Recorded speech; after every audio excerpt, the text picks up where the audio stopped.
Hi and welcome to the Business School Masterclass series. Today I'm incredibly excited to talk to Kambiz Maani. He's visiting us from Auckland and talking to us about complexity and systems thinking. Welcome, Kambiz. Thank you, Asmari.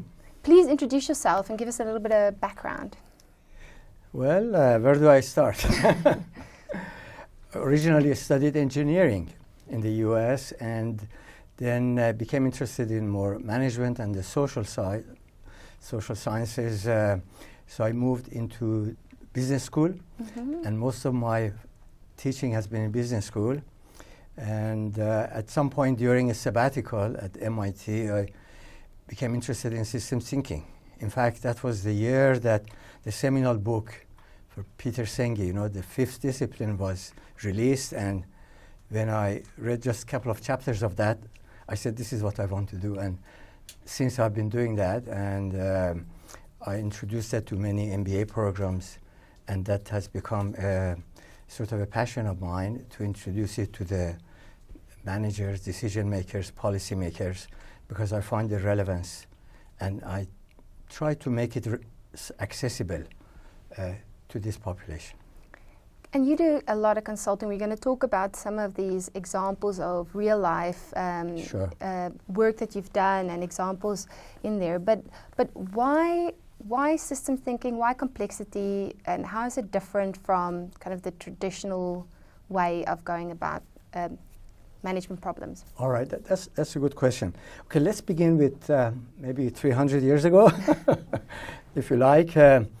Because most people don't realize that the way we think and the way we manage organizations actually originated there at the 17th century. And that was the time of the scientific revolution. And the main culprit is Isaac Newton, because his conception of the world as a machine, as a mechanism, has influenced our lives, everything until today. And because he conceptualized the world as a clockwork, that everything is predictable and it can be controlled. And in a way, that was the beginning of the emancipation of man from the shackles of religious dogmas. So man started to become the master of the universe. And we started to dominate the environment. We started to actually feel that we can control everything. And even to date, we can see that in operation. And the second order effect of that thinking was what we call the reductionist and linear thinking. And if I can elaborate on that, reductionist thinking, I think the best example, let's start with some examples, is the way we run our organizations, from corporates to universities to government to hospitals. What do? We break let's say university into faculties, into departments, from departments to disciplines and to subjects. And rarely any of these, they talk to each other. So an engineer doesn't know much about business, a doctor doesn't know about engineering. And we have actually created this world, which is not a real world, because the real world in reality is not actually isolated, it's not separated. And we manage it in that way because human mind is not capable of managing complex systems without any tools. So we can't manage our corporate, as a whole. So that's why we do this divide and conquer approach. So as a result, now we are seeing 200 years on or 300 years on, we see the effect of that, and that's what a lot of frustration and conflict, if you like, from managers, that they feel that they are in a treadmill. We do a lot of work, but still see we haven't made progress. And frustration within the workplace, within the governments, a lot of it is actually the manifestation of this sense of separation and this isolation. So I think that's the beginning of what we can see. And you mentioned complexity. Complexity basically is the reality of today. We live actually, our world today is characterized by complexity. And Stephen Hawking, the great astrophysicist, he declared that this is the century of complexity. And yet we are stuck in that sort of reductionist thinking of the past, and a lot of the, as I said, the frustration that we feel is because of that we can't manage a new world with the old tools. It reminds me of kind of a Tayloristic approach to management, where you think of processes as linear processes, and if you take step 1, it'll lead to step 2, exactly. and if you just follow your steps. Yet our world is interconnected, be it through technology, nature, social systems. We talk to each other, and we don't have a linear world, right? So this complex environment that you're talking about is the opposite of that linear environment. Exactly. Actually, you mentioned something interesting, because that linear process you mentioned, a number of people, educated people, even the MBAs students, they confuse that with the systemic way, which is an organic way of managing, organic way of thinking. So they use the word systematic interchangeably with systemic. Actually, that differentiates between these two ways of thinking. And I give them the example, an army is systematic. Everything is ordered, a process, there's a control, command and control. A family is systemic, because there's no rules. It actually can be very chaotic, but it's still manageable, but not in a different way.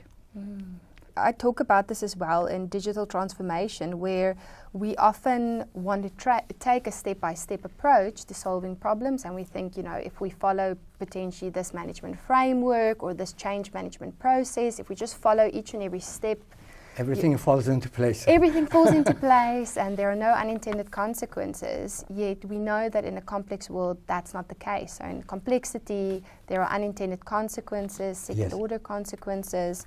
And we're going to get a little bit to kind of how this impacts managers and leaders. Right.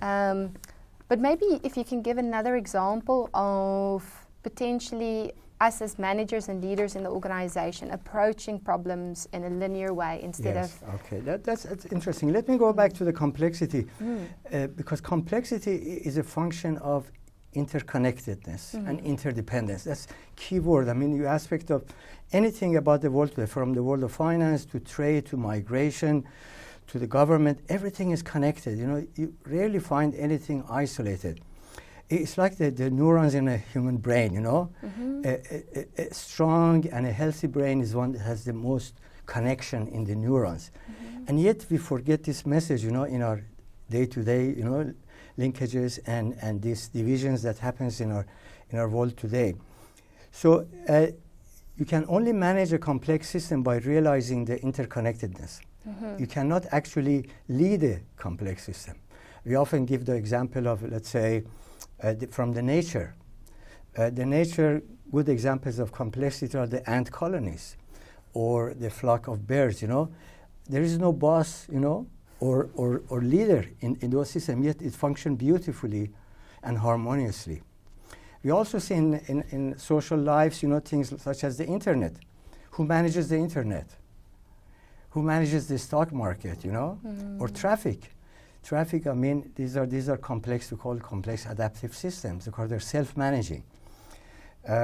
So going back to your question about how do managers deal with these problems, let me contrast that with a more traditional way of problem solving. And this is often a good conversation with my MBA students.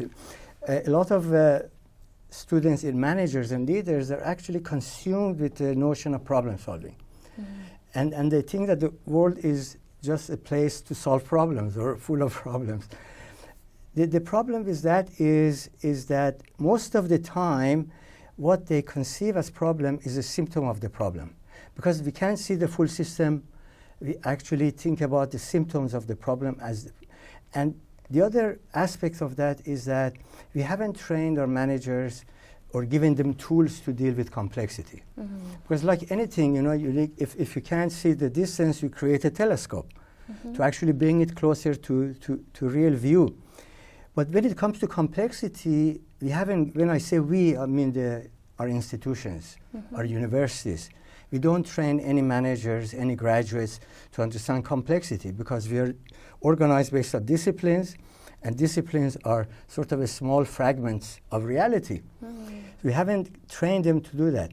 But once they learn the tools of complexity, when I mentioned, then they understand that in order to solve a problem, they need to understand the systemic structures. This may sound like a jargon, but systemic structures are basically the frameworks or the forces that determine the behavior of a system.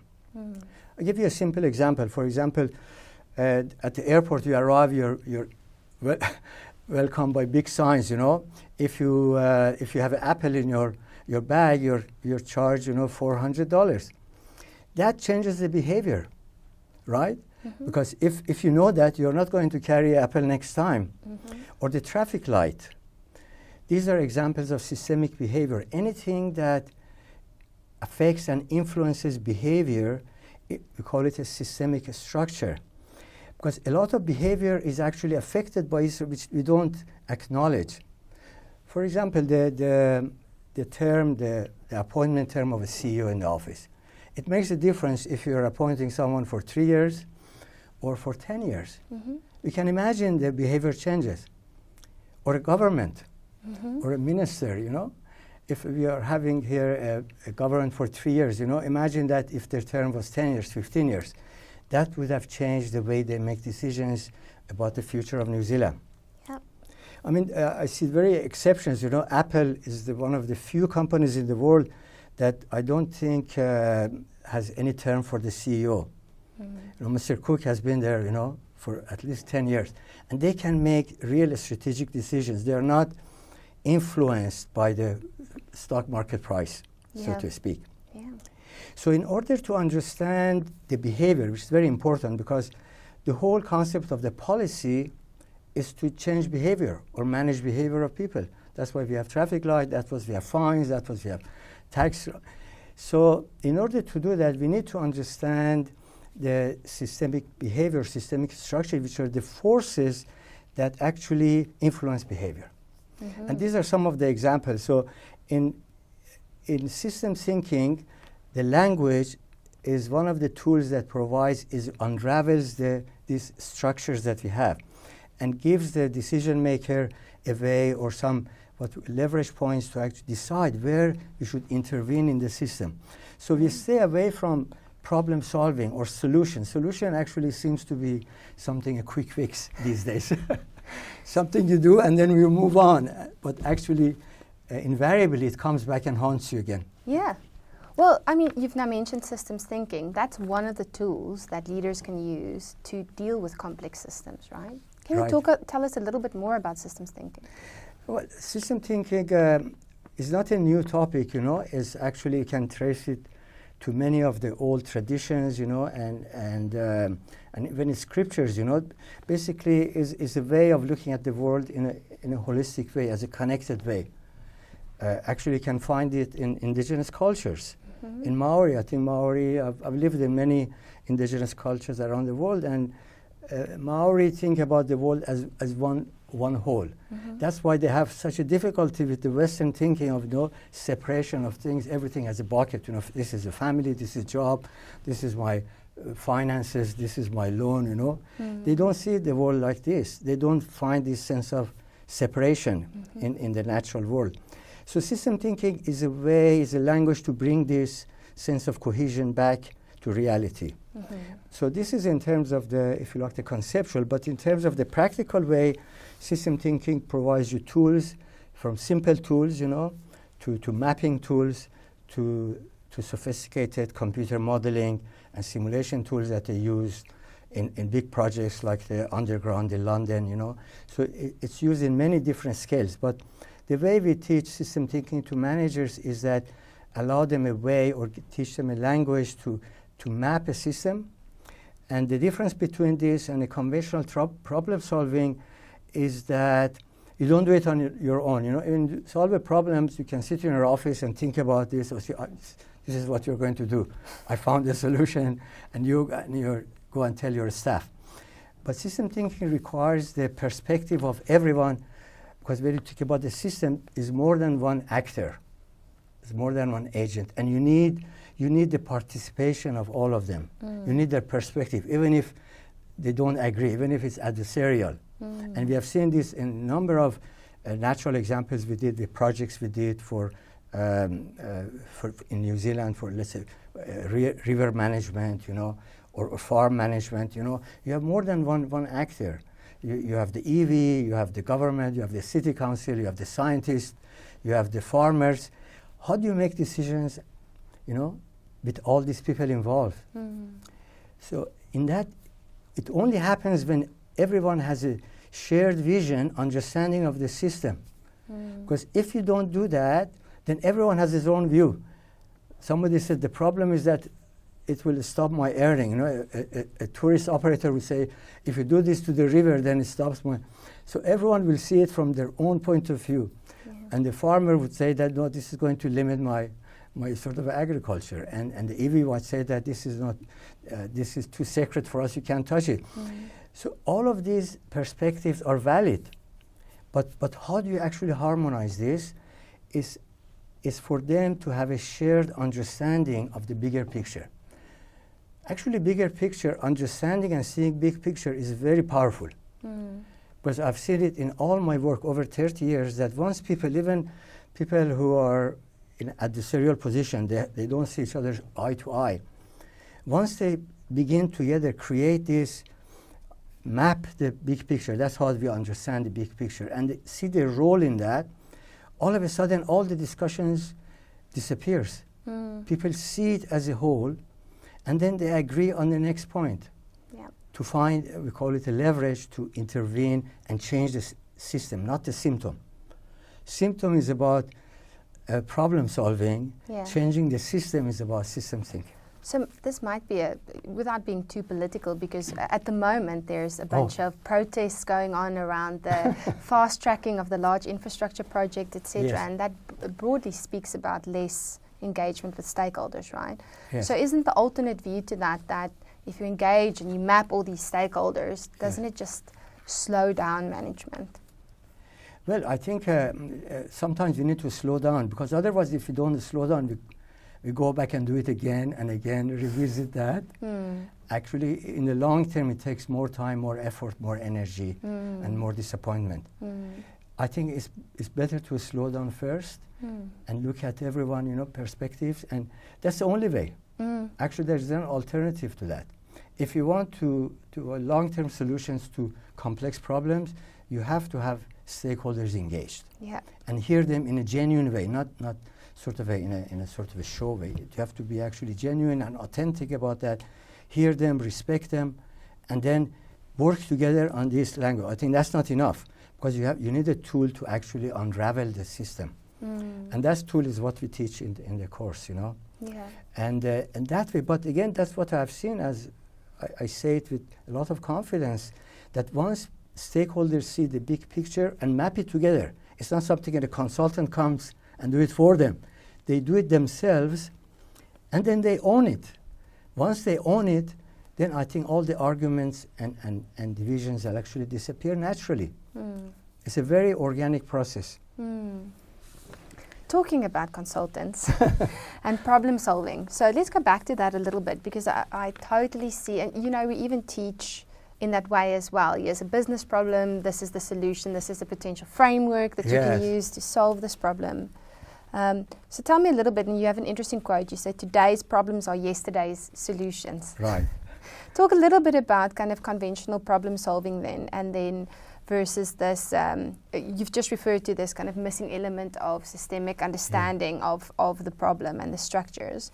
Maybe you want to talk a little bit more about that. Sure. I think what you just read is a famous saying in system thinking that comes from Peter Senge, my colleague at MIT. It says, today's problems are yesterday's solutions. Because if you think about that, a lot of the things that we encounter, even say in a city council or any government, today's government is blaming the other government, for all these finances, they did it to us, and there might be some truth in that.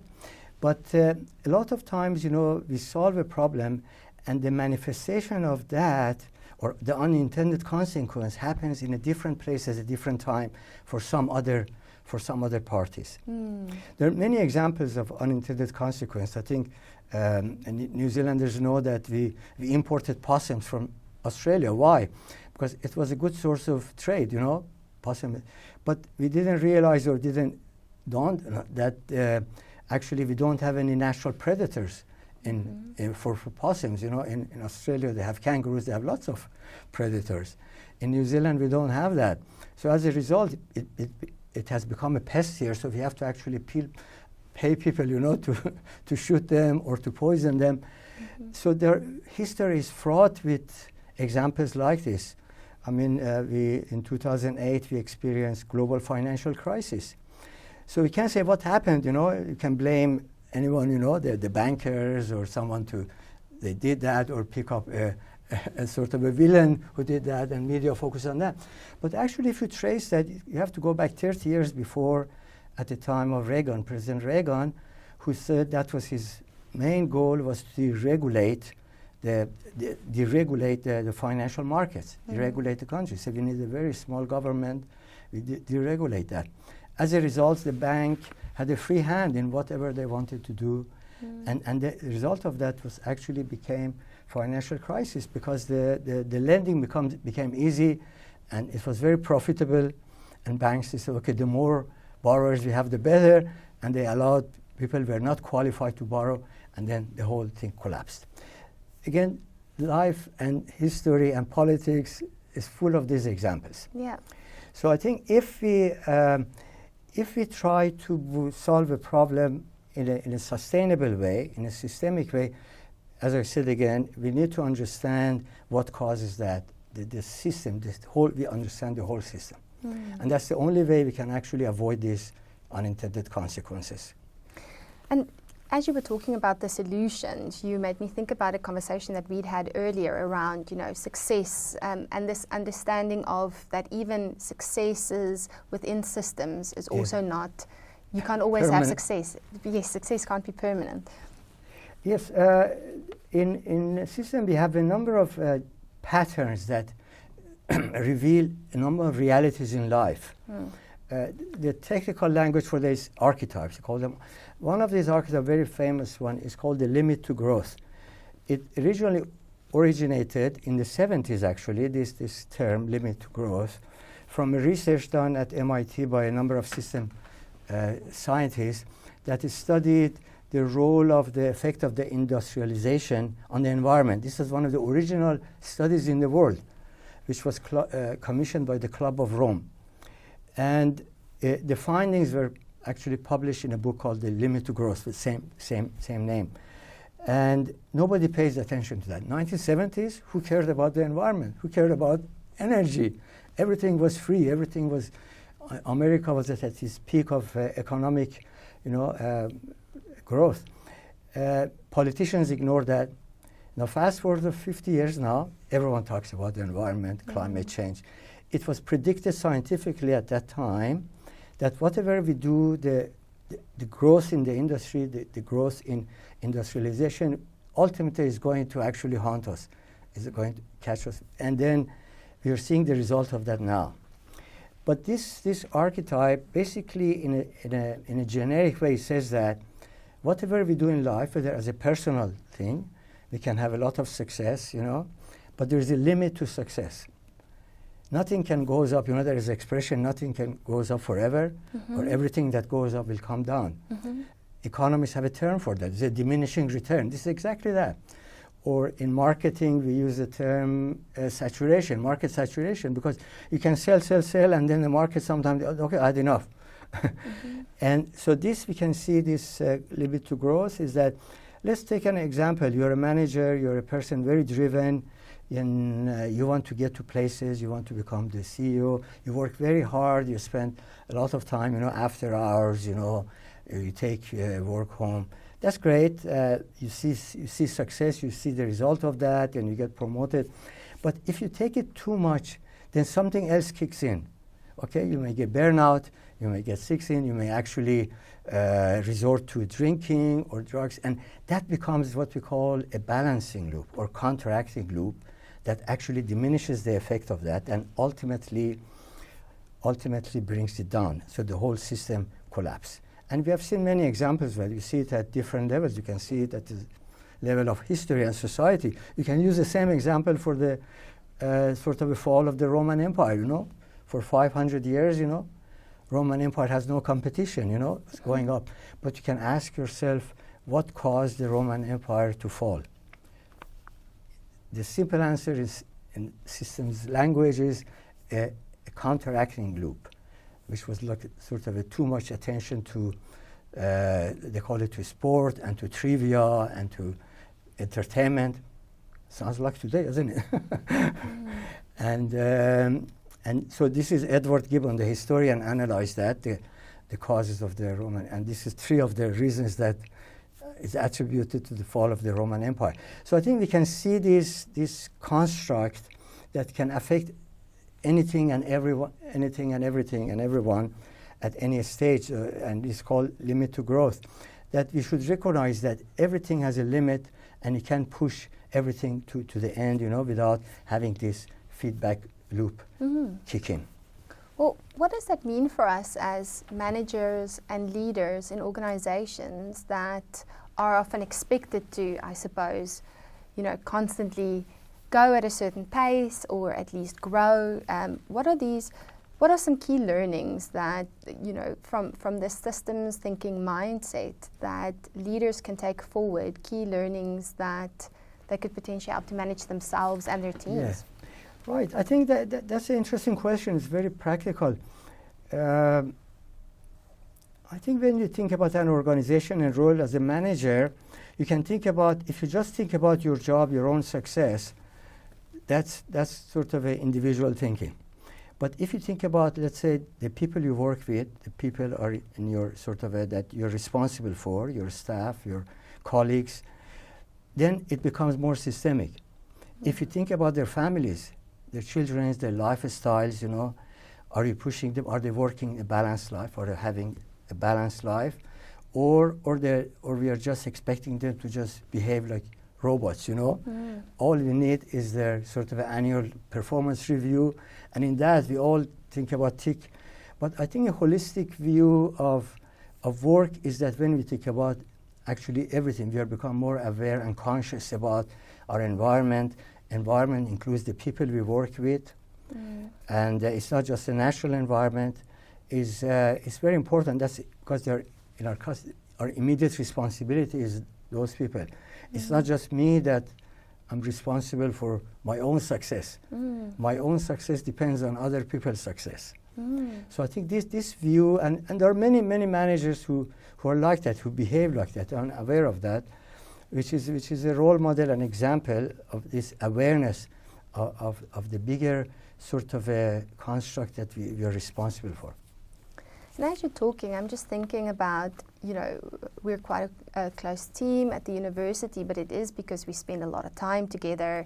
We see each other not just in work environments, we see each other in, social events, etc. And I'm just wondering how difficult that is, or that kind of overall systems thinking approach to managing people, how difficult it is in remote working environments and hybrid environments, and people who are increasingly becoming disengaged with the organization. Well, definitely that's a setback.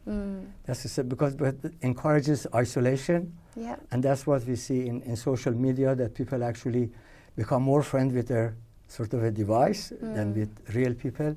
I think definitely this is one of the unintended consequences of, you like, the technology or that, and definitely has an impact on this relationship between people. Because again, when you talk about the complexity and we talk about the example of the neuron, this connectedness is very important. So I think a progressive society is one that moves towards this more connectedness as opposed to less connectedness. And that's, I think, where our future lies.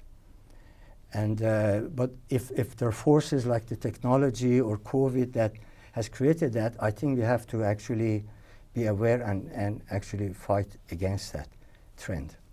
Or at least understand that is an unintended consequence that Yes. we need to manage for, Exactly. and create opportunities for people to create connections that are deeper than KPIs. Exactly. And yes, and just delivering results. Absolutely. I love that. Thank you, Kambiz. And just thinking of kind of linearity then, and Yes. just the opposite then of linearity and linearly managing your employees. You made a few notes here around the whole is the sum of its parts, and past being able to predict the future, and how that is still a linear way of thinking. Yes, as I said, the linearity is an outcome of the mechanistic thinking, that or a jigsaw puzzle, you bring all the pieces together and you have a perfect world. I mean, we practice that a lot of managers, if you hire the most smartest people, all the Harvard or Stanford MBAs, we have the best organization. Actually, it can destroy an organization. Enron, the oil company in America, had the highest percentage of the Harvard MBAs. So you can't guarantee that. It doesn't guarantee success. So the term linearity has many meanings. One of them is that basically what works well now, more of it is better. And we try to do that. A manager comes in and says, okay, why we are doing this?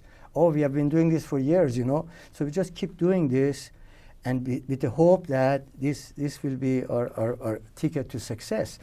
So and we know that this doesn't happen. Again, this is the same example of limit to growth, because the world changes, the world is dynamic. If the world was constant, was predictable, as Newton said, then yes, that would work. But we know that is not the case. And also the sense that the whole is actually the sum of the parts. This actually comes from the opposite of Aristotle said 2,500 years ago. That's his famous saying, that the whole is not the sum of the parts. But he didn't finish the sentence, And the sentence, one of my colleagues, Professor Akoff at Wharton Business School, actually he finished it beautifully. He said, the whole is not the sum of the parts, but is the product of their interaction. Product of the interaction, which is exactly captures the sense of complexity. The interaction of the parts makes the whole, not the sum of the parts. And a simple example can show that, if you bring a car, a perfectly functioning car, to a space, let's say to a garage or to a warehouse, and to dismantle that and leave all the parts there without touching them. You make sure all the parts are there. But what have you done? You have killed the car. There's no more car. And not only that, the individual parts, they lose their essential property. The engine is responsible for the motion. But once you separate it from the rest of the car, from the chassis, even that part loses its essential property. So basically, you can destroy a system by dismantling that. You can think about the human body the same. The hands is not what does the writing, it's your brain that does the writing. It's just an instrument. By separating the pieces, you effectively destroy a system. Now, what is the message for organizations? Because we are doing that. We are actually separating. That's right. Look at the universities. Look at the corporations. We have departments, we have divisions. In effect, we are separating the wholes, and we expect the whole to perform as a whole. So I think these are aspects of, if you like, the linearity that happens. And there are many other dimensions of that, like the past can predict the future. That's the whole basis of forecasting, which used to be very popular. I think less so these days, because we realize that you can't actually extrapolate the past to see the future. We have seen examples. I mean, who could have predicted the fall of the Berlin Wall? Who could have predicted COVID? We have all the sciences. We have all the tools. So future life is actually not going to be a mirror image of the past. So I think we need to learn to see the future differently. That's why techniques such as scenario thinking. So you don't think about one future based on the past. You think about multiple futures. What happens if this thing actually plays out? What happens if that? And companies like Shell Oil, they use that. For example, they said in the 70s, they said, what happens if the price of oil doubles? It was unthinkable, because before that it was very linear. They could actually predict it, and it happened. It happened. That's what we had the oil crisis in America. So these are the aspects of but most people, they don't realize that. This is a way of thinking, that a lot of assumptions that we have in our head, it's a lot of assumptions we have at the workplace. is actually fundamentally based on this way of linear thinking, and we just do it because we're used to it. And I wonder if it also doesn't have something to do with just people feeling that their environments are becoming more and more out of control. Yes, so what you exactly. hold on to is what you know, which is the past. Yes. But I think these tools are so important for people to go forward, to understand that it's not necessarily going to be worse. Yes. It's just going to be different, and it's going to be different from what you Exactly. think it is. And there are ways to potentially, run through those scenarios in your head, and there are tools that you can use. But I think that fundamental assumption that life should be stable is essentially what's opposite to this systems thinking and complex systems. No, absolutely. And this has caused a lot of, if you like, mental challenges in the world. That a lot of the confusion people have is why we're experiencing this, I think this has to do with that. People expect a balance, a sort of a stable, a sort of an absolute, everything works the same way. And we had this for a long time, we had this through the 50s, 70s, and so on. And now actually the life war seems that this big army, this assembly, this actually around us, falling apart around us. This is, so it gives people a sense of hopelessness and quite confusion.